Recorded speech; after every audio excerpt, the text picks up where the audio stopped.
Hello and welcome to the Wedding Dish Podcast. Grab your fork and knife and take a seat at our table as we dish on all things weddings. You'll hear stories and tips from real couples and wedding pros about love, life, and entrepreneurship. I, of course, am Sarah Alpin, the host of the Wedding Dish Podcast and CEO of Photos in the Harty and District Bliss. And today we have another exciting guest. And I'm really excited about today's topic because it happens to also be one of my personal life passions. Today, we are talking with a travel hacker who has visited over 35 countries and lived abroad for over 11 years. He specializes in helping couples leverage wedding expenses to earn nearly free. Yes, I did say nearly free. Luxury honeymoon flights and hotels using credit card points. I'd like to welcome the founder of Hack My Honeymoon, Elliot. Thank you so much for joining me today on The Wedding Dish. Awesome. Thanks for having me, Sarah. Excited to talk about how couples can do some really cool, memorable things. Yeah, I love this idea of, this is the dream, right? Like all of your wedding expenses being turned into something that you can use later. Right, exactly. Might as well get something out of it besides just the, you know, blenders and other sundry wedding gifts. Yes, make the memories, not the stuff. Exactly, exactly. I love it. I'm excited to dish with you. So I know you're passionate about having your dream travel experience while staying within a budget. And, after you've spent so much money on your wedding, this is, you have to really think about your budget for your honeymoon. So what kind of experiences are possible using credit card points for travel? Pretty much the full range, though I would say that the the sweet spots are with flights and hotels and resorts, activities, dining, unless you're at like an all-inclusive resort, are mostly going to be excluded. But frankly, generally, especially if you're going internationally, the flights and hotels are going to be the biggest component of your uh, overall honeymoon budget. But the like specific possibilities would range from just regular economy class flights to even the really fancy lie flat business class seats where you have your own little suite, dining on demand, and those could be sometimes $8,000-10,000 round trip, especially if you're going, say, US to Asia or parts of Europe, and you could easily find that kind of flight for $200 plus points. And then the hotels are much easier, especially if you're willing to stay with a chain hotel, like a branded hotel, or like a boutique hotel that has a partnership with a brand. And there's so many of them that people don't even realize exist. And with those, we're talking 500, 1,000, $2,000 a night, really luxury resorts that are oftentimes free. Yeah, we just stayed at a Hyatt property last year in Indonesia. Lovely. That In Bali? was, yes, yeah. Okay. And it So was, many good opportunities in Bali for points. oh yeah, it's I think it was like one of the easiest place to use our Oh, points that we've 100%. traveled. 100%. Yeah. It was great. We stayed for free. It was on the edge of a cliff. Like it was just stunning. They had this like sunset bar that hung over the cliff. Wow. It was just really Is this cool. the Lila Private pool. Mungus? What'd you say? Was it the Mungus, Manggis, or something like that? No, I'm trying to think of what it was called. And it's not in a particularly tourist, well, it is in a touristy area, but it's outside of the tourist zone. Okay, Um, oh my nice. gosh. I'll think of it. Lots It of good starts, Hyatts in Bali, so yeah, great it way to starts with usually an chase A. points. Yeah. Okay. Yeah, Nice. we flew Qatar to the Maldives using points as well and Oh, had one of those suites. you're a pro. Oh, awesome. So you did Qatar Q Suite. You were really a pro then. So you should be doing a solo podcast, I think. Um, I can't explain how we did it though. All I can offer is proof that this is an option and that Elliot can help you. All right. I'm glad to have like a believer or backer, at least someone who's doing a DIY. It's not easy. Like it's like it can be a lot of work to Right. track all of these. Yeah.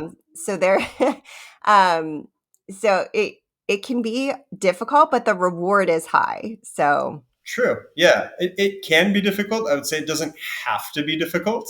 And mhm. that's where we could come in, and even people who don't want to work with us and want to do it on their own. I think it doesn't need to be overly complicated, but yeah, depending on say like how rigid your requirements are, and in terms of your schedule, in terms of where you want to go, what route you want to take, where you want to stay, that can add complexity and make it challenging. So I generally say like the more flexible you are in terms of destination, dates, routes to get there, types of like airlines or properties that you'd be willing to stay at, the way easier it'll be. So it doesn't really have to be a huge headache. Yeah.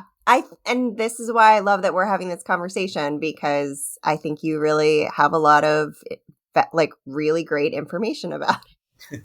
Yeah, for sure. So talking about credit cards, I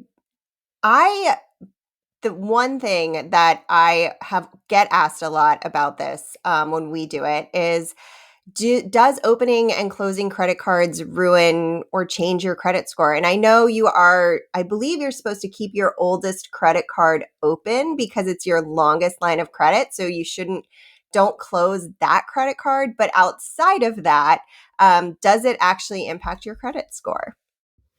Yeah, that's probably the top misconception or fear that people have, especially a lot of people grow up in households or even communities, cultures that are kind of anti-credit, anti-debt. And debt is really a double-edged sword. It can ruin people, and if used responsibly, it can really make you wealthy. And then in this very specific category, it can unlock really incredible bucket list travel experiences for pennies on the dollar. So there are some caveats, but at a high level, when you open a credit card, generally there will be a dip in your credit score of between 5 and 15 points, which is actually very minor. And as long as you are financially responsible, which is a prerequisite for all of this, please, Yeah. no offense to you, like throw your phone out the window right now. If you are not financially responsible, don't listen to what I'm going to have to say. Um, but if you're paying off your credit card in full and on time every month, then you'll see that that initial dip will go away within the first 3 to 6 months. And if it's a personal credit card that is actually reporting on your personal credit report, then you can expect that unless you had a perfect score to begin with, that by having this additional credit card, paying it off in full on time every month, that should actually increase your credit score, say after about 6 months time. So uh, the answer is that in the mid to long term, it actually builds your credit, which is especially critical for say like a lot of engaged couples who will then maybe soon newlyweds who are on the market for a mortgage. So this could actually build your credit profile, a sort of a side benefit before you end up applying for a mortgage. So that's the opening side. The closing side, when we work with clients, we encourage them to actually not close the credit cards. For in there are some instances where you would want to, in closing a credit card, as long as you have like a longer history and you have other credit cards. Like for example, you just mentioned having that one credit card that say you opened up in college, or your parents added you as an authorized user when you were a teenager. Keeping that on your report, as long as you've got that, closing a card isn't going to really hurt your credit score much at all. But we generally we prefer that clients either one ask for a fee waiver or retention bonus when the annual fee comes due. which would be really the main reason why you'd want to close a card, is because you want to stop paying any annual membership fees. Some people maybe just like, hate the mental overload of having an additional card that they have to think about. If that's the case, then sure, go ahead and close it. But it may end up hurting you more than it helps you, especially if you're using it to build your credit. But first preference would be ask for a fee waiver or a retention bonus, which is almost like a second sign up bonus on the card sometimes. And then the backup option, which is very quick and easy to do. Sometimes you don't even need to talk to anyone on the phone. You could just do it through like a chat or a message in your app, is to downgrade your card from one that does have a fee to one that does not have a fee or has a lower fee. And that way you preserve the credit history from that credit card on your credit report for as long as you keep it open, and it maintains your relationship with that bank and improves your credit score. I did not know you could ask for a waiver or Yeah, retention very common. bonus. So a lot of people don't realize is that just overall with credit cards is that you can ask for things. I grew up being taught by my family and my culture, you don't ask, you don't get. And that fully applies to banks and credit cards. So things like waiving the fee, or like say you signed up for a card and right after you signed up, the bonus offer on the card increased. Uh, you can ask to be matched to that. Or say for whatever reason, your auto pay on your card didn't work. There was some issue or you were absent-minded one month and there was a late fee that was charged. Just call and ask them to waive that. So most people don't realize that you can just ask for free stuff from banks, and a lot of the time they'll just pretty easily accept. Yeah, I guess there isn't a lot of cost for them to do that, but the cost of acquiring a new client is so much higher for them. So if they lose you, there's a lot of Mm-hmm. there's a lot Yeah. lost. And it's a very competitive market, and they make tons of money off of credit card customers, which is also why they offer such lucrative rewards long term, but also especially upfront as a promotional bonus to acquire you, what we call like a welcome bonus or a sign up bonus, which is really where the it's the most lucrative strategy, is to always, or as much as possible, be going after one of those sign up bonuses. And they do that because they understand that the vast majority of people are either not going to get that bonus because they don't meet the requirements, they forget about it, or even if they do, just by spending on the card, uh, even if they're not paying interest and late fees and things like that, they'll monetize just the swipe fees, the merchant fees that they get a piece of for every dollar that you spend. Yeah, that's a great point. I like that tip. That's really handy. So in your experience, what type of couple would benefit from hacking their honeymoon? Yeah, so this is another kind of misconception area or myth. A lot of people think that you need to be rich, think that you need to, say, have maybe a really expensive wedding that you're going to be planning with a lot of expenses that you'd be putting on credit cards.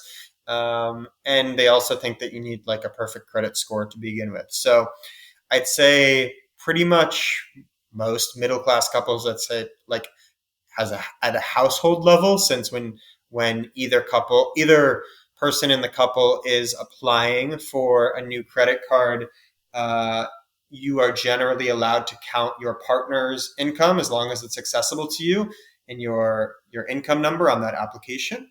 And so we could say, like, as a household, maybe $80,000 a year, which is probably like lower middle class in most parts of America, and probably below that in big cities like New York, LA, DC, etc.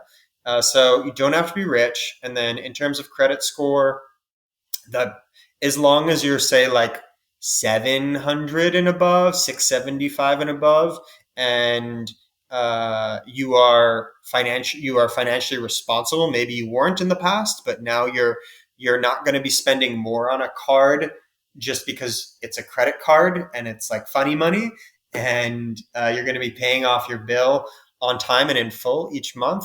Then you're a great candidate for this. Those are all very good points and things that I think are really important to mention, paying off your credit card before it's due and all of those things. That's such an important piece of this because it isn't funny money, it's actual real money. Um, but like the benefits that you get from spending in this way are so high. So I think that's a great point. Yeah. So this might be a bit of a tough question to answer because it may be specific to different credit cards, but how much does a couple need to spend on a credit card in order to earn sign-up bonuses? Yeah. So it's really probably not as high as people are thinking.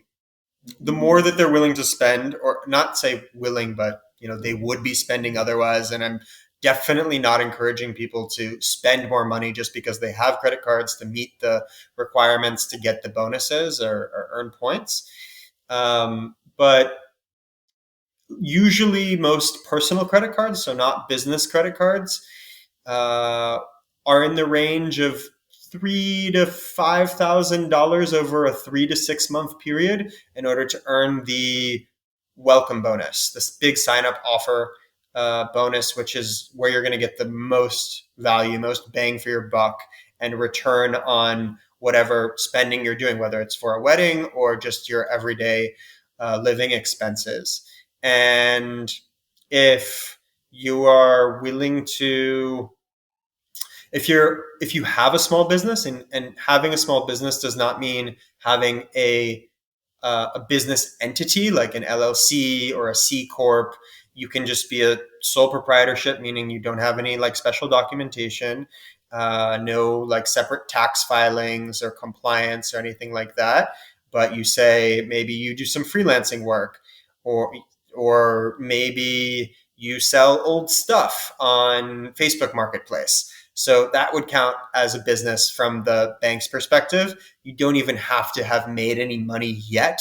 Uh, but those business cards tend to be a little bit higher in spend, like $5,000 to $10,000 in 3 to 6 months usually.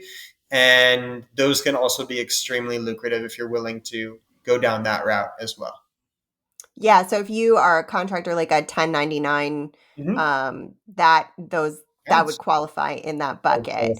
You don't need to have made a single dollar yet, and banks like Chase or Amex will happily approve you mostly on the basis of your credit profile as as an individual and your personal income.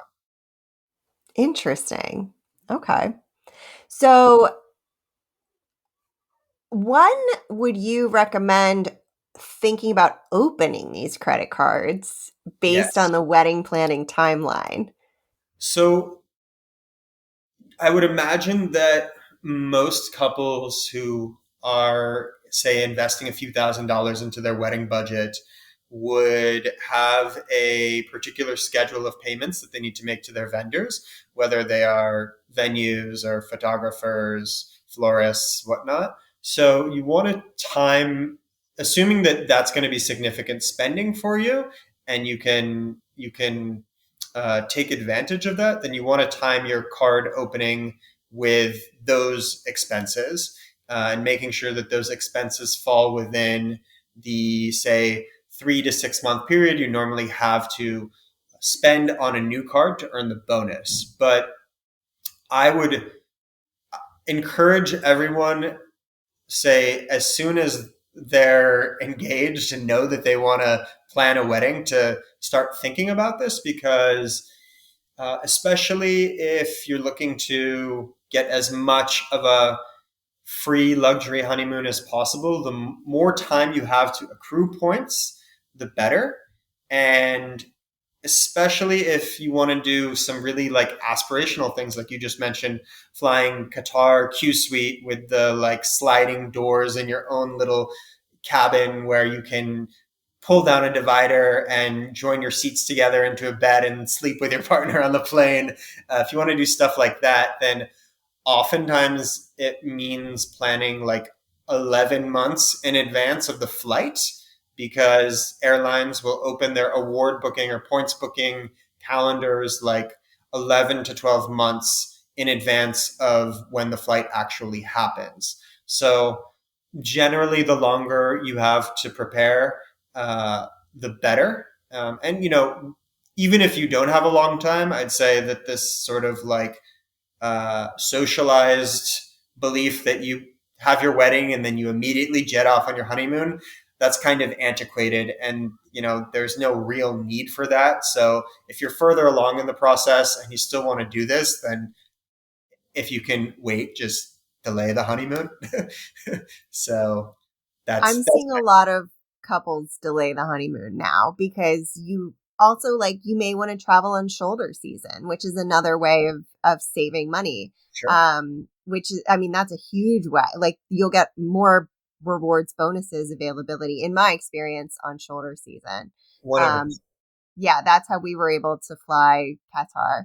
Yeah, Um, and that's where the flexibility comes in, and why I it's much easier for us to get an excellent outcome, a great trip with a client, a couple who is open minded about when they're going to go and how they're going to get there, where they're going to stay, because it opens up so many more possibilities. yeah. And I would say in terms of the wedding planning timeline, you probably want to start looking at these like as soon as you get engaged, because one of your biggest expenses typically, depending on what your wedding structure actually is going to be your venue, which is going to set your date and all of the other things and put everything else in motion. So having, and especially if it's one that has like catering included and other things, because that's going to be, that's going to be a really the biggest Right. expense. So, Definitely. being able to put that charge on that credit card is going to help you a ton. Yeah. Um, And yeah, one small additional hack for the wedding venue and the wedding room, or the hotel room block for the wedding, is that even if you don't want to open credit cards, you don't have credit cards for whatever reason, that's completely fine. You can still earn points from those purchases. And with the venue, if you are working with a venue that is part of a bigger hotel group, like say Hilton or Marriott or IHG, you may not even know that they are. So just quickly Google like yeah, your uh, wedding venue name and which hotel group to see that it's a part of a bigger one or not.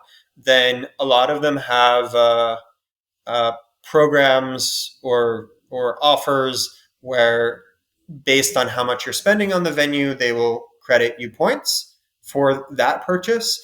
And another interesting thing, also, if even if it's not the same hotel group, it's a totally different property where you've got your room block, is negotiating with that hotel to credit the points that your guests would earn from their stays, their bookings, to your own account.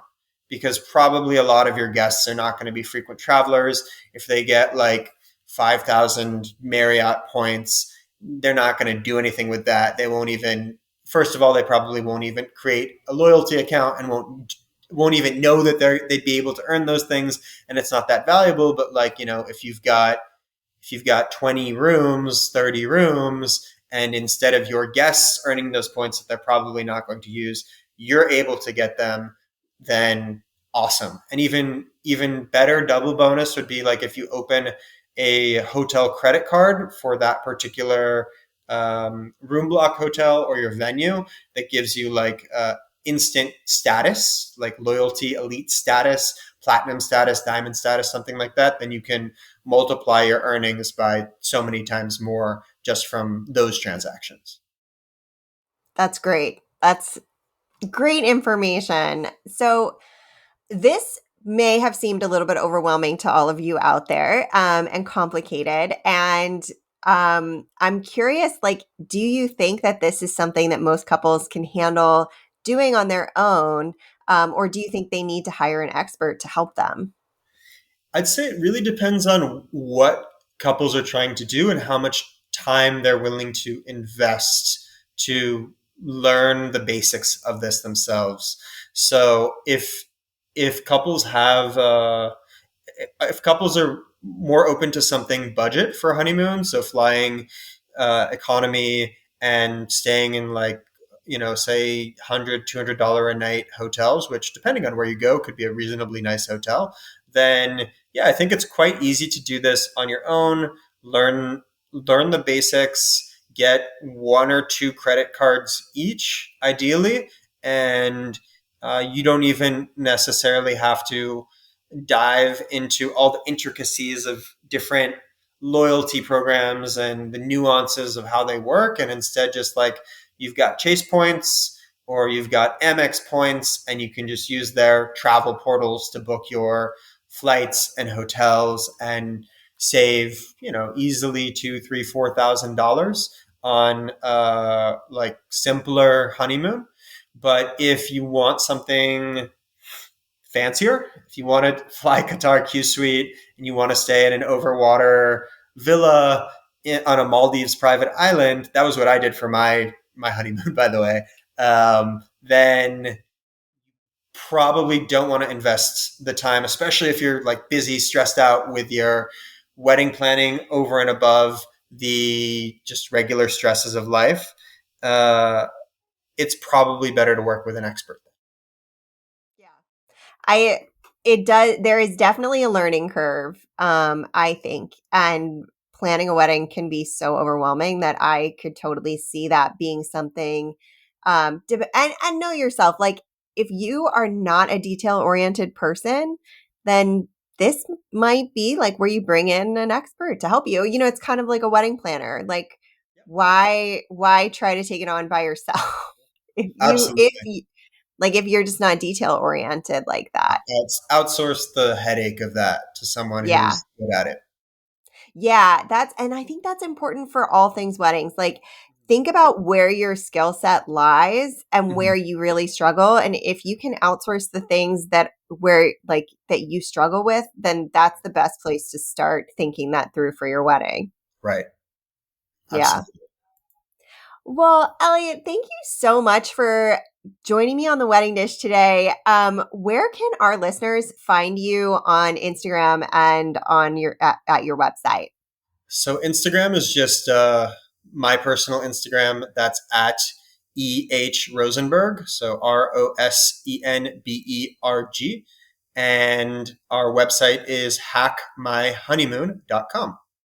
Awesome. And of course, we will link to Elliot on our show notes, our Instagram, in our description of this episode, and all of the places so you can find him super easily, and get travel inspiration. And if Hack My Honeymoon's right for you, then you'll be able to get right there. And while you are looking for Elliot online, you can find us on Instagram at the Wedding Dish Podcast. And our website is theweddingdishpodcast.com, where you can read show notes, apply to be a guest on the show, and get all kinds of great information. Don't forget to tune in next week. We have another amazing guest, and give us a follow, rate, and review on your favorite podcasting app when you get a moment here. And Elliot, thank you again so much for Thanks so joining me much, on the Sarah. This wedding was dish awesome. today. Lots of fun. Thank you. Yay. Thanks so much. Have a great day, everybody.